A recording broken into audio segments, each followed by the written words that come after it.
الرحيم علمنا أباؤنا وأجدادنا وشيوخنا وسلفنا الصالح وعلمنا شيخنا شيخ الدوان وعلمنا صاحب القدر تفسير جلال ابن كثير صاحب تفسير ابن كثير وعلمنا جابر على هدينا وعلى خاطر دينا محمد صلى الله عليه وسلم. الفاتحة. أعوذ بالله من الشيطان الرجيم. بسم الله الرحمن الرحيم. الحمد لله رب العالمين الرحمن الرحيم مالك يوم الدين إياك نعبد وإياك نستعين صراط الذين أنعمت عليهم غير المغضوب عليهم ولا الضالين. آمين. Kita membaca surat Al-Ikhlas bersama-sama. Bismillahirrahmanirrahim. Qul huwallahu ahad, Allahus samad, lam yalid wa lam yulad wa lam yakul lahu. Ulangi lagi 3 kali. Bismillahirrahmanirrahim. Qul huwallahu ahad, Allahus samad, lam yalid wa lam yulad wa lam yakul lahu kufuwan ahad. Bismillahirrahmanirrahim. Qul huwallahu ahad, Allahus samad, lam yalid wa lam yulad wa lam yakul lahu kufuwan. Surat Al-Ikhlas. Su'ila sallallahu alaihi wasallam, Rasulullah pernah ditanya. Wasail lahu Quraisy, yang bertanya itu adalah orang Quraisy, au ahbaril Yahud, atau tokoh-tokohnya orang Yahudi atau orang Nasrani. Haitsu qalu, mereka itu berkata sama Rasulullah, inna alihatana salasami'ah wasittun. Ya Muhammad, Tuhan kami itu banyak. Tuhan kami ini ada 360. Tuhan kami itu ada 360. Walam taqdi hawaijana. Itu pun kata mereka, itu pun masih belum bisa mengabulkan permintaan-permintaan kami. Itu pun belum bisa mengabulkan semua permintaan-permintaan kami. Ini Tuhannya mereka itu kan banyak, berhala-berhala. Berhala-berhala yang ada di Ka'bah waktu itu ada 360 patung macam-macam. Ini kalau urusan pertanian ini, kalau urusan perdagangan ini, macam-macam Tuhannya banyak. Mereka sembah masing-masing. Itu pun tidak bisa mengabulkan permintaan mereka masing-masing. Minta ini belum tentu dikabulkan, tidak tentu. Wong namanya batu. Batu bagaimana mengabulkan ya? Namanya berhala-berhala. Bagaimana bisa mengabulkan? Sementara Tuhan kamu katanya cuma satu saja Muhammad. Tuhan kamu katanya satu. Terus mereka bertanya, Tuhan kamu itu terbuat dari apa Muhammad? Hal min nuhasin au min dhahabin au zabarjadin au kaifa huwa? Apa Tuhanmu itu dari nuhas, dari tembaga, dari emas atau dari zabarjad wahai Muhammad? Tuhan kamu itu macam apa? Terus turunlah ayat Bismillahirrahmanirrahim. Qul huwallahu ahad, Allahus lam yalid wa lam yulad. Qul, katakanlah ya Muhammad. Qul, katakanlah ya Muhammad.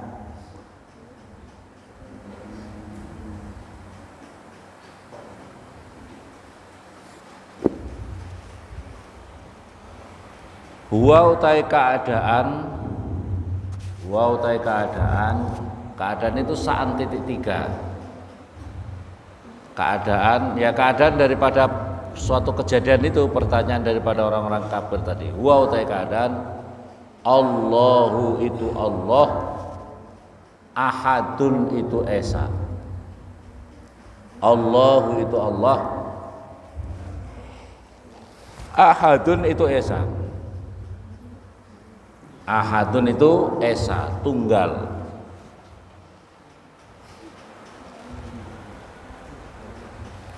Allahu utawi Allah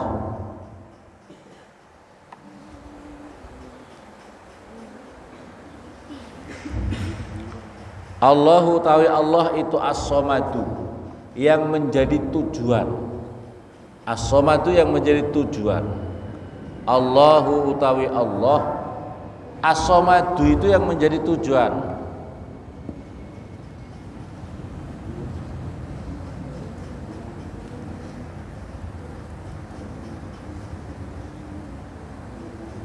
Tujuan maksudnya saja al-maqsud fil hawaij 'ala dawam.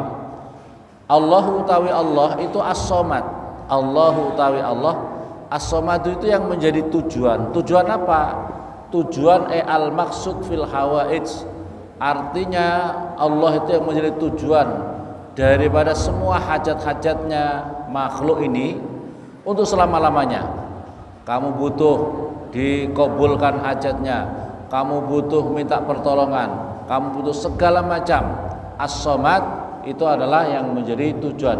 Al-maqsud fil hawaij 'ala dawam, yang menjadi tujuan, yang menjadi tujuan daripada semua hajat-hajatnya kita atas selama-lamanya. Manusia punya banyak kebutuhan, hajat-hajat yang sangat banyak. Maka oleh karena itu Allah as-somad, Allah utawi Allah as-somad, yang menjadi tujuan seluruh makhluk dari semua hajat-hajatnya makhluk. Lam yalid, tidak beranak siapa Allah. Lam yalid, tidak beranak siapa Allah. Beranak, lam yalid, tidak beranak siapa Allah.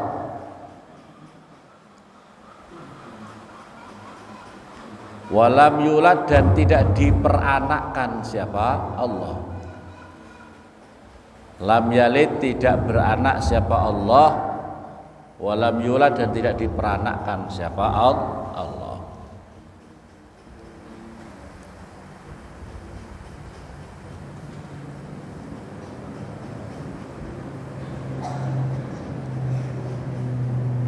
Walam yakun, dan tidak ada lahu bagi Allah kufuwan, itu yang bisa menyamainya.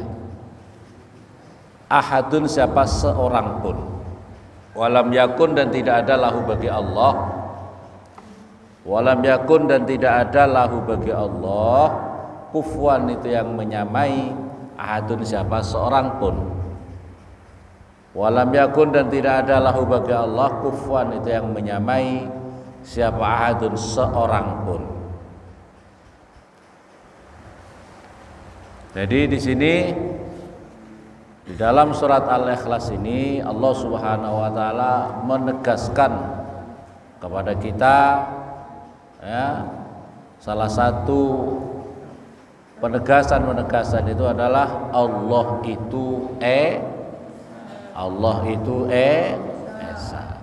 Bukan dari beberapa unsur, bukan banyak, tapi esa, tunggal.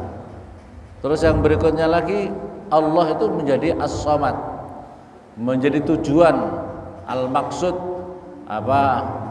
fil hawaij kulliha 'ala dawam, yang menjadi tujuan selama-lamanya atas semua kebutuhan makhluk.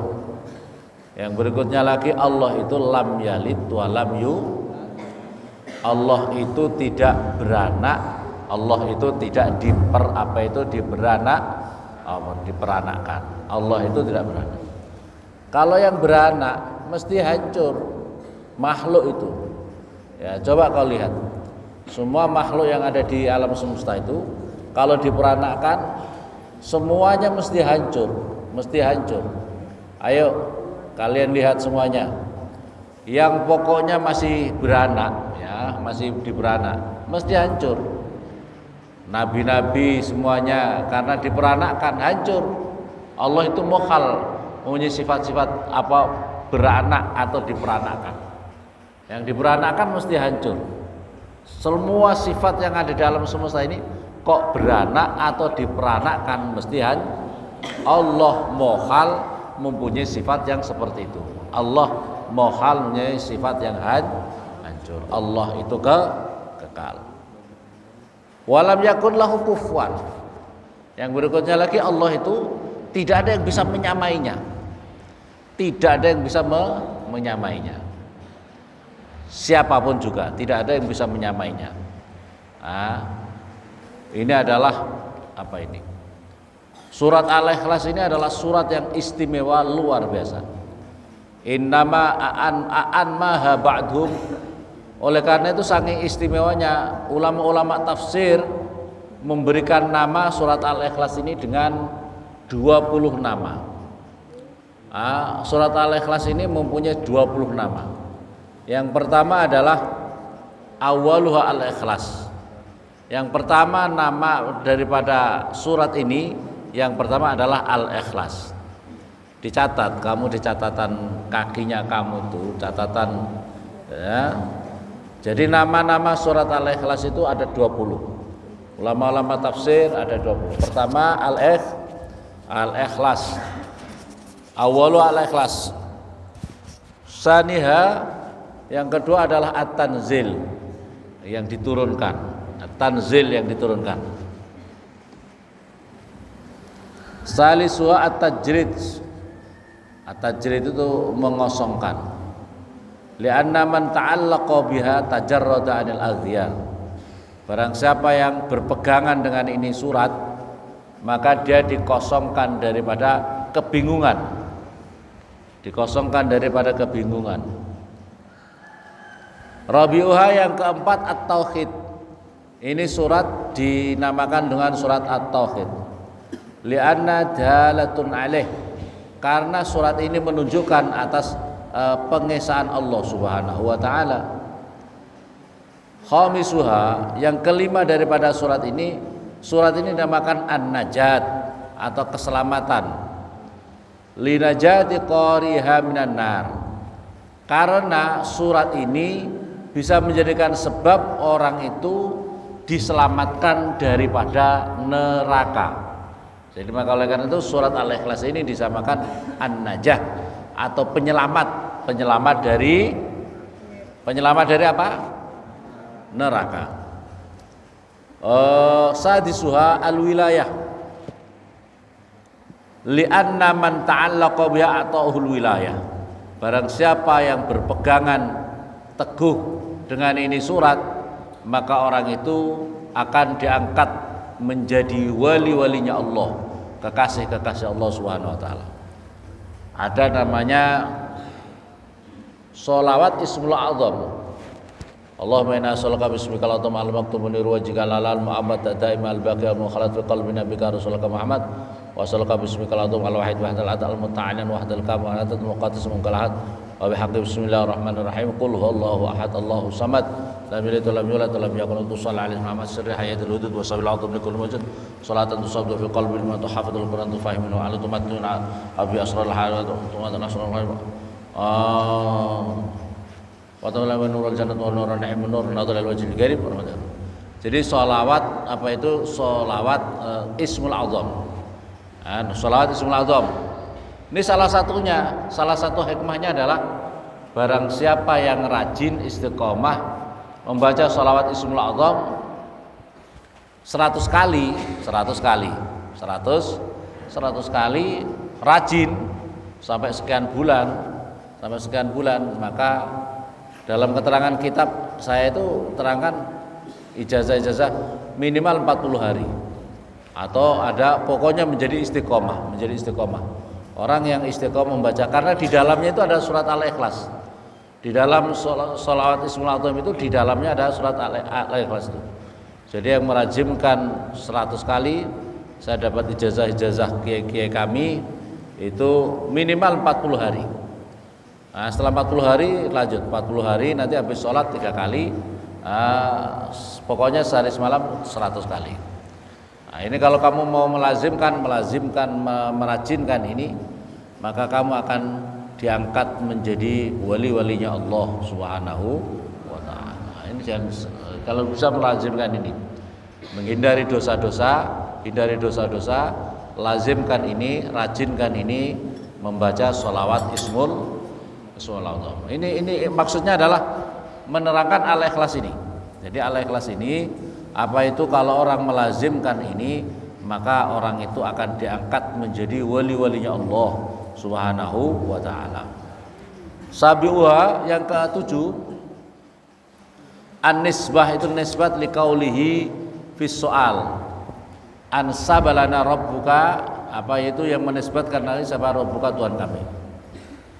Saminuha al-ma'rifah yang ke-8 itu adalah surat ini dinamakan surat al-ma'rifah. Li'anna man fahimaha arafallahu ta'ala. Barang siapa memahami ini surat, maka dia ma'rifat kepada Allah Subhanahu wa ta'ala. Tasiuha yang ke-9, al-jamal, yaitu keindahan, lidilalati ala jamalillah, karena menunjukkan atas keagungannya Allah Subhanahu wa taala, ai ittisafihi bil kamalat, artinya Allah punya sifat-sifat kesempurnaan, wa tanzihihi anin naqais, dan dibersihkannya Allah daripada sifat-sifat yang kurang. Asyruha al-muqassqasah yang ke-10 surat ini al-ikhlas ini dinamakan surat al-muqassqasah, ay al-mubri'ah, artinya adalah yang dibebaskan minasyirki wan nifaq, daripada sifat syirik dan nifaq. Al-hadi asyara yang ke-11 al-muawwadah, yang perlindungan, ay al-mukhassanah, artinya menjadi perlindungan liqari'iha, pada pembacanya ini al-ikhlas, min fitnatid dunya wal akhirah, daripada fitnah dunia, fitnah akhirat. Asani asyara yang ke-12 surat ini disebut as-somad li dzikrihi fiha, karena ada qul huwallahu ahad Allahus somad, dinamakan surat as-somad. Asalis asar yang ke-13 al-asas, surat ini dinamakan juga al-asas, li'annaha asluddin wal hadis, karena surat al-ikhlas ini menjadi dasar agama ini, wal hadis, karena ada suatu hadis, ussisatis samawatus sabu wal arduna sabu ala qul huwallahu ahad, karena langit 7 itu, bumi yang 7 lapis ini dibangun atas qul huwallahu ahad. Maka oleh karena itu al-ikhlas ini dinamakan apa itu dinamakan al-asas, menjadi pondasi, menjadi dasar. Arabi asar utawi yang ke-14 al-mani'ah, surat al-ikhlas itu disebut dengan al-mani'ah, li'annaha, karena sesungguhnya al-ikhlas tamna'u fitnatal qabr wa anadzabinar, karena surat al-ikhlas ini bisa menolak dirinya daripada fitnah kubur dan azabnya api neraka. Al-khamis asar yang ke-15 suratul muhtadar, yang ke-15 ini al-ikhlas juga dinamakan surat al-muhtadar, li'annal malaikah tahduru listimaiha idza quri'at, karena malaikat-malaikat itu hadir ketika mendengarkan al-ikhlas ini dibaca. Jadi kalau orang berzikir la ilaha qul huwallahu ahad, itu malaikat-malaikat itu hadir. Malaikat-malaikat itu makanya dinamakan surat al-ikhlas ini dinamakan surat apa itu? Al-muhtadar. Muhtadar itu yang menghadirkan para malaikat. Jadi kalau orang lazim, orang itu wadhifah rajin membaca al-ikhlas, itu berarti dirinya sering dikunjungi oleh para malaikat. As-sadis asar yang ke-16 al-munfarrah, li'anna syayatin tanfuru inda qiraatiha, yang melarikan, yang mengaburkan. Karena kalau orang sudah biasa membaca al-ikhlas, setan-setan kabur ketika dirinya membaca al-ikhlas itu.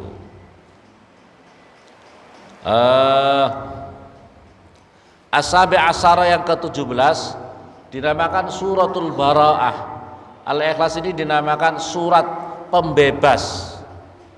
Li'annaha, karena sesungguhnya Al-Ikhlas bara'ah minas syirki, pembebas daripada kemusyrikan. As-samin asar yang ke-18 al-muzkarah muzkarah al-muzakarah yazkur muzkarah li'anna tazkurul abdu khalisat tauhid al-muzakarah al-muzkarah li'anna tazkurul abdu khalisat tauhidi, karena dengan zikir la ilaha apa itu al-ikhlas itu bisa mengingatkan hamba kepada kemurnian tauhid. Atas asar an-nur, al-ikhlas itu juga dinamakan surat an-nur, cahaya.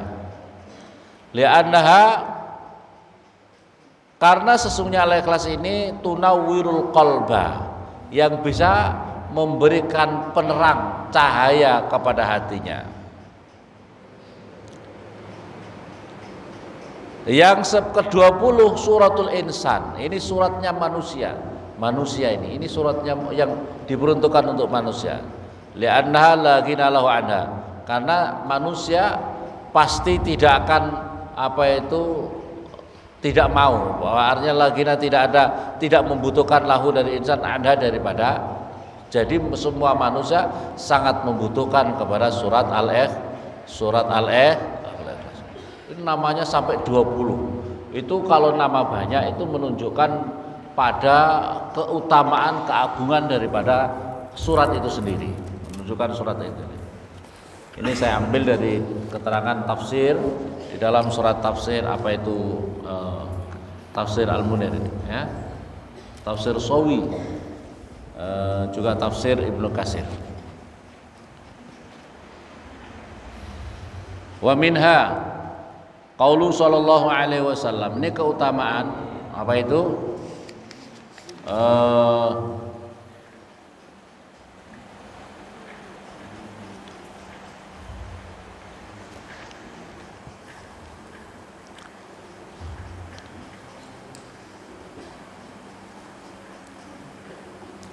Minha qaulu sallallahu alaihi wasallam, man arada ayyana ma'ala firasi fana ma'ala yamini summa qara qul huwallahu ahad mi'ah marrah fa idza kana yaumul qiyamah yaqulu lahu rabb azza wa ya 'abdi udkhul bi yaminika al jannah. Masyaallah, ini diantara keistimewaan daripada surat Al-Ikhlas ini. Barang siapa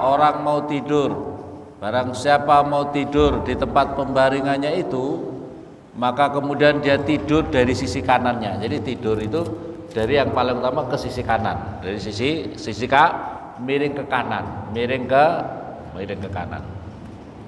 Tidur itu juga cara yang paling bagus itu miringnya ke kanan, miring ke kiri tidak bagus, terlentang tidak bagus, apalagi tengkurap, apalagi tengkurap tidak bagus. Kalau tengkurap itu memengaruhi jantungnya, tidak berfungsi dengan bagus.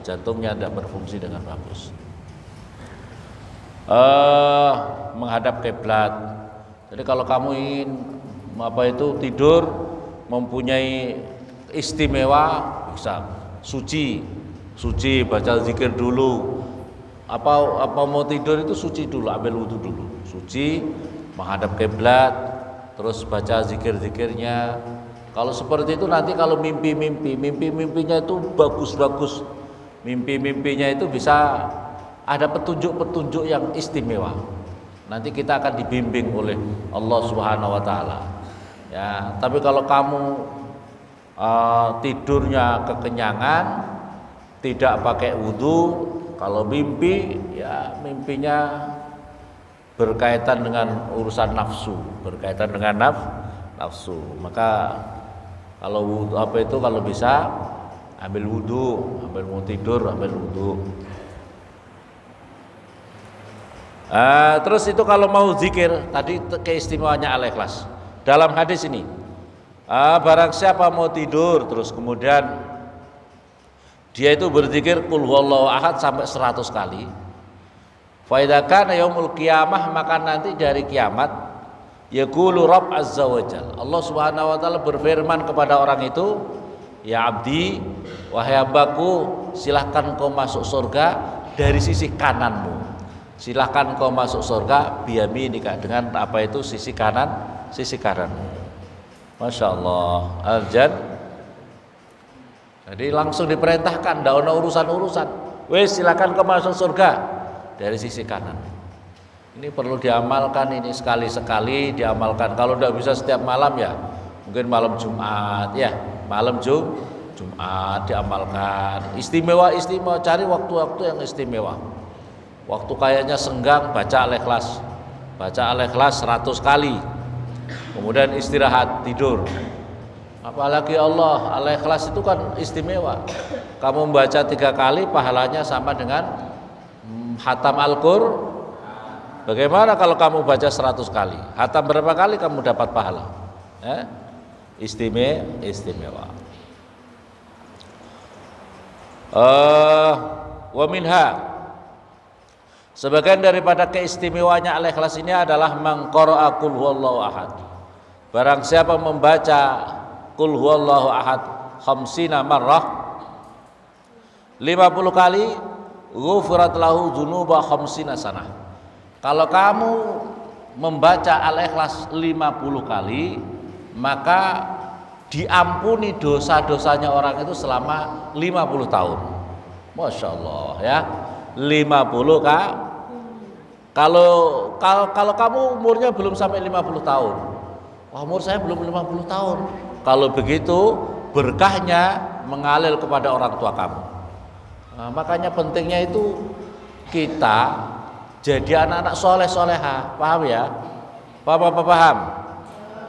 Jadi kalau bisa kita berupaya menjadi anak soleh-soleha. Di antara tanda soleh-soleha itu punya rutinitas rajin baca Al-Ikhlas 50 kali. Kalau kamu baca rajin 50 kali, kamu umurnya belum 50. Karena dalam hadis ini Allah mengampunkan dosa-dosanya selama 50 tahun. Kalau dirinya sudah diampuni, lebih pahalanya lebih, maka yang diampuni orang tuanya, kakek neneknya, keluarganya diampuni oleh Allah SWT karena kamu punya rutinitas membaca Al-Ikhlas 50 kali. Loh, makanya ini penting ya, penting. Orang tua kamu itu akan bahagia. Orang tua kamu akan bahagia kalau kamu rajin punya rutinitas baca Al-Ikhlas 50 kali minimal, apalagi 100. Kalau 100 kan berarti 100 tahun. Kalau 50 tahun. Umur kamu belum 50 tahun ya. Paham? Maka ini penting, anak bisa membawa berkah orang tuanya. Anak bisa membawa dampak keberkahan buat orang tuanya. Apalagi kalau ada orang tua sudah meninggal. Kau baca Al-Ikhlas, orang tua kamu yang di alam barzah bahagia luar biasa. Karena apa? Mendapatkan limpahan berkah daripada anak-anaknya yang berzikir Al-Ikhlas. Paham? Jadi apa yang dikatakan, jadilah anak yang bisa membimbing orang tua kamu masuk surga bersama-sama. Ya, paham? Jadilah anak soleh-solehah yang bisa membimbing orang-orang tuanya, keluarganya masuk ke surganya Allah Subhanahu. Jangan jadi anak yang justru membimbing orang-orang tuanya masuk ke pintu nerakanya Allah. Naudzubillah summa naudzubillah. Makanya penting mondok, penting di pesantren, ngaji sungguh-sungguh. Jangan memperturutkan nafsu. Anak-anak sekarang kenapa tidak mau mondok? Kebanyakan memperturutkan nafsu. Betul apa betul? Iya. Karena apa? Aduh, mondok. Apa mondok? Tidak bisa main TikTokan terus, tidak main Facebookan terus. Iya. Tidak main HP terus. Betul apa betul?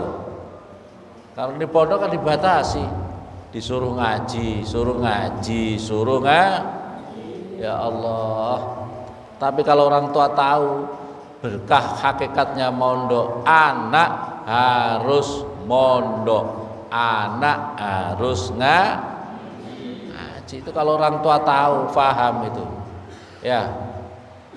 Karena ente wa ma khalaqtul jinna wal insa illa, tidaklah kami ciptakan jin dan manusia kecuali untuk menjadi hambaku, hambanya Allah.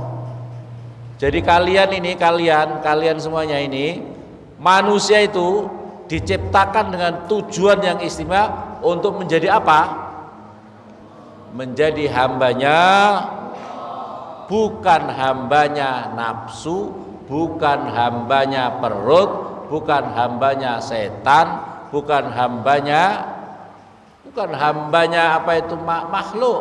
Tapi kita ini diciptakan supaya dengan tujuan istimewa, wa ma khalaqtul jinna wal insa illa, agar supaya beribadah, agar supaya menjadi hambaku, berubudiyah, menghamba kepadaku. Ya. Paham apa paham? Jadi jangan mempertukarkan nafsu. Ya, paham apa paham? Maksudnya belajar dulu. Nanti kalau sudah saatnya boleh. Waktunya belajar dulu. Penting sekali. Anak mondok itu menurut saya sangat penting sekali. Waktunya ngaji dulu. Ini masa pendidikan. Jika seseorang tidak mau menderita,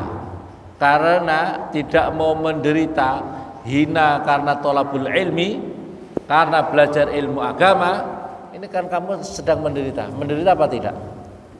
Tidak jamaah disuruh berdiri, ya. Paham apa paham? Dan lain sebagainya. Menderita apa tidak ini? Menderita, kamu itu menderita. Ya, mondok itu memang sedang diuji, menderita. Tapi barang siapa orang tidak mau menderita dalam mencari ilmu, maka dia akan menderita dengan kebodohannya, dan apalagi naudzubillah sampai masuk neraka siksaan kubur. Naudzubillah summa naudzubillah. Ya Allah.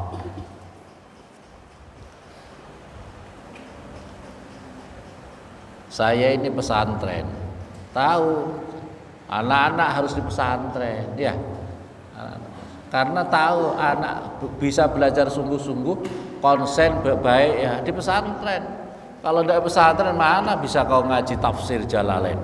Mana kau boleh bisa belajar fikih tauhid dengan ya paling-paling apa itu belajarnya dari internet. Internet gurunya siapa kamu? Guru kamu siapa? Di internet itu kamu bisa belajar apa saja di situ.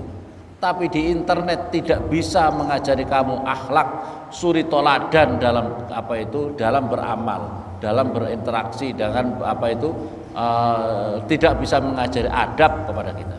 Kamu bisa belajar masalah toharoh, bisa kok masalah gini, kamu bisa belajar dari Google. Di Google itu kamu bisa belajar di internet. Tapi kamu tidak punya mata rantai sanad keguruan dengan yang ada di Google itu. Dan yang penting lagi di internet tidak bisa mengajari suri toladan, ya, tidak bisa mengajari suri toladan, tidak bisa mengajari akhlak, adab yang harus dalam keseharian kita itu. Coba, betul apa betul? Itu bedanya. Kau bisa belajar di Google macam-macam tentang fikih, tapi kamu tidak punya mata rantainya keguruan dengan Google itu. Apa kamu Al-Fatihah ila Google internet Al-Fatihah? Iya, satu. Terus yang kedua tidak bisa mengajari akhlak. Orang di Google bisa juga action, iya, action di Google. Tapi guru itu kan harus yang bisa ditiru. Seorang guru itu harus yang bisa memberikan suri toladan dalam kehidupannya. Katakanlah guru itu ngajarkan untuk jamaah, umpamanya. Guru itu ngajarkan untuk jamaah. Gurunya jamaah apa tidak? Gurunya sholat apa tidak? Gurunya suruh pemanya apa ini, anak-anaknya suruh mondok. Pentingnya mondok. Guru itu anak-anaknya disuruh mondok apa tidak? Nah, ini pentingnya suri toladan. Ini penting. Guru-guru ngajari istiqomah. Loh, gurunya istiqomah apa tidak ketika ngajar? Guru-gurunya mengajarkan untuk tidak hubbud dunya. Gurunya hubbud dunya apa tidak? Loh, ini menjadi inilah suri toladan yang mesti harus kita ambil di dalam pondok pesantren. Wa minha qauluhu sallallahu alaihi wasallam man qara'a qul huwallahu ahad asra marrah. Dalam hadis Nabi, barang siapa orang rajin membaca qul huwallahu ahad asra marrah 10 kali, bana maka Allah akan membangunkan apa itu gedung istana di dalam surga. Wa man qara'a isrina marrah, barang siapa merajinkan apa itu 20 kali, membaca Al-Ikhlas 20 kali, banallahu lahu qasrani, maka Allah akan membangun 2 gedung di dalam surga. 2 gedung kalau tadi 1 gedung. Wa man qara'a salasina marrah, barang siapa melazimkan Al-Ikhlas 30 kali, bana lahu salasah kusurin fil jannah, maka Allah akan membangun 3 gedung di dalam surga. Qala Umar bin Khattab, maka Umar bin Khattab bersabda begini, berkata begini, ya Rasulullah, idan taksur kusuruna, kalau begitu kita banyak sekali ya Rasulullah gedung-gedung kami di surga. Kami ini bisa membaca lebih banyak dari itu, berarti gedung-gedung kami lebih banyak di dalam surga ya Rasulullah. Bagalah Rasulullah sallallahu alaihi wasallam ausa bin dalik, bahkan lebih luas daripada itu semuanya. Ausa bin dalik, bahkan lebih luas daripada itu.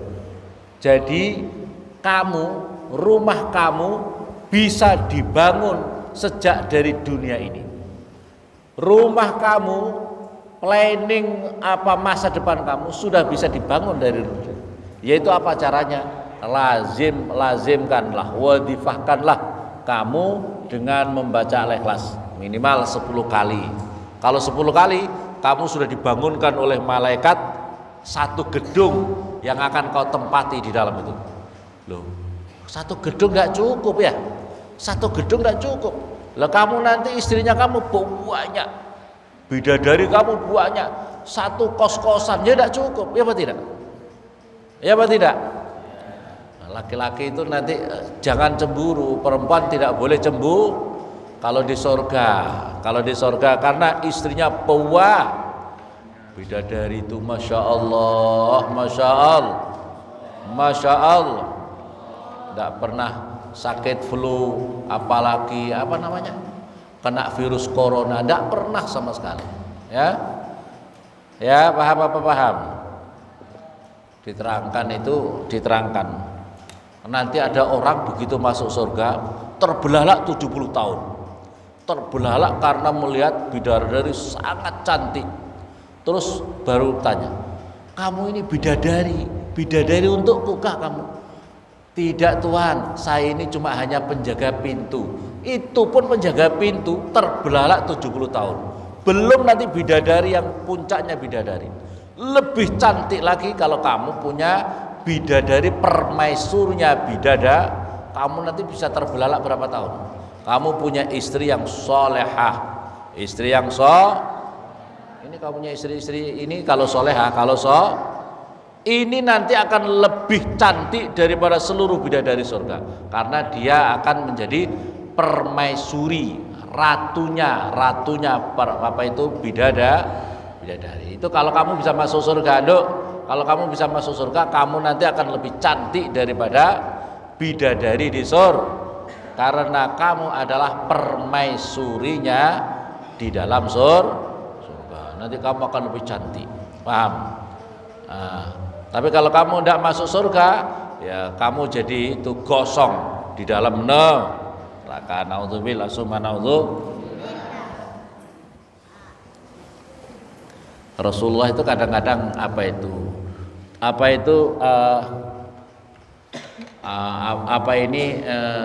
bikin lucu-lucu, tapi lucu-lucunya benar. Rasulullah ada orang tua nenek ya Rasulullah apakah saya ini termasuk orang ahli surga ya Rasulullah? Kalau tidak salah begitu ya. Apakah saya ini termasuk orang ahli surga itu kayak apa ya Rasulullah? Orang yang bisa masuk surga bagaimana ya Rasulullah? Kata Rasulullah SAW, di surga itu tidak ada orang-orang yang tua. Di surga itu tidak ada orang yang tua-tua, tidak ada. Rasulullah begitu dikatakan begitu, dia kan orang tua renta. Begitu, ya Allah, aku tua renta begini berarti tidak layak masuk surga. Menangis ini orang tua, menangis sedih banget. Terus kemudian Rasulullah mendekati, nanti di surga itu walaupun orang tua semua nanti akan dirubah menjadi umur yang standar. Umur standar itu umur dewasa kurang lebih antara 30-an tahun, 30-35 tahun itu umur standar dewasa. Umur di bawah itu masih kanak-kanak ya, masih belum dewasa. Jadi kalau umur 40 ke atas itu sudah tua. Umur yang standar antara 30-35 tahun itu umur standar. Jadi nanti orang-orang di surga yang tua-tua nanti akan dirubah oleh Allah dengan umur yang standar itu. Umur yang standar itu. Masya Allah. Begitu terus akhirnya nenek-nenek tersenyum. Oh gitu ya Rasulullah. Jadi tua bisa masuk surga nanti dirubah menjadi muda ya. Paham? Mob tapi benar. Bukan kamu bikin mob salah-salah ya. Bikin lucu-lucunya tapi benar. Bukan lucu-lucu yang asal orang bikin orang susah ya, bikin orang tertawa.